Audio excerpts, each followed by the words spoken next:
Okay, here we are, Matthew Russell Lee, Inner City Press, here at the Southern District of New York Courthouse today, January 13th, 2025.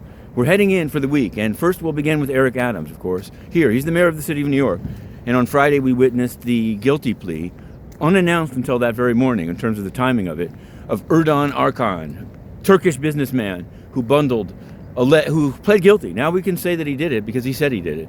Bundled campaign contributions on behalf of the Turkish mission. And the UN, Turkish mission to the UN, will return to the UN at the end of this.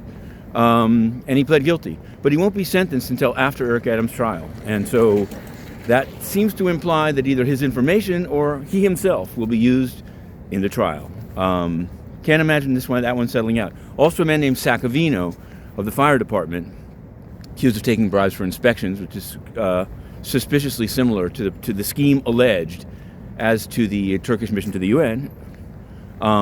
It was said by his new lawyer that he's mulling a plea, moving toward a plea. But if there's not a plea, there'll be a trial in May. So the city continues beating that drum. Former Mayor Giuliani, it's coming up. It's all coming up this week, later this week, a trial on the rings and the homestead. But for now, the rings must remain under lock and key, but not with the clerk of the court. That was decided. Menendez, he'll be sentenced on the 29th, and the U.S. wants 15 long years. He says his guidelines is 21 and maybe shouldn't do any jail time at all. We'll just have to see. This week on Wednesday, the Alexander brothers, realtors in New York and Florida, mostly Florida, but New York is the one that indicted him, SDNY. They'll be here. Over on Friday, the U.S. opposed them being released on the 15th and said they've spoken to 40 victims. One of the brothers has put in a sealed submission, a PowerPoint, attacking the credibility of some of the victims. They didn't put a number on how many. It's all sealed. Whether that's right, I don't know. So now we turn to the United Nations, as promised.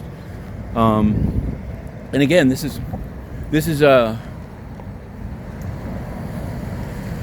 something to do with New York. This is global and local. So here in New York, beginning earlier this year, and it's still early in the year, congestion pricing kicked in. $9 to come here to Lower Manhattan. But there are various exceptions, of course. We learned today that Brad Lander, of course, Eric Adams, other city officials with security details don't have to pay. Maybe that makes sense. Here's what doesn't make sense. Tucked into the Federal Register and covered first globally by Inner City Press, the State Department, the outgoing administration at least, said that an exemption to congestion pricing should be given to diplomats of foreign missions. And maybe there's a legal argument or even a sort of a comity argument that if we want to be exempted elsewhere, we need to exempt their diplomats. But also officials and staff of international organizations. That would seem to include the United Nations. So basically you have the same UN fat cats taking taxpayer dollars, not doing their jobs, not answering press questions, covering up rapes by peacekeepers, are now not going to be paying what other New Yorkers pay. So we wrote the story, and today we're going to be putting in the questions to the spokesman. But we can't go into the building. They claimed that they would be answering written questions so that appeared that they were complying with freedom of the press. That wouldn't even really count, but they're not doing it anymore. But this question we're going to put in, and we're going to keep beating the drum on that and other matters. So a full day of action at SDNY, which we fast approach. As noted on Friday in the taller building over there, Trump was sentenced to unconditional discharge. Okay, it's 2025. To be continued.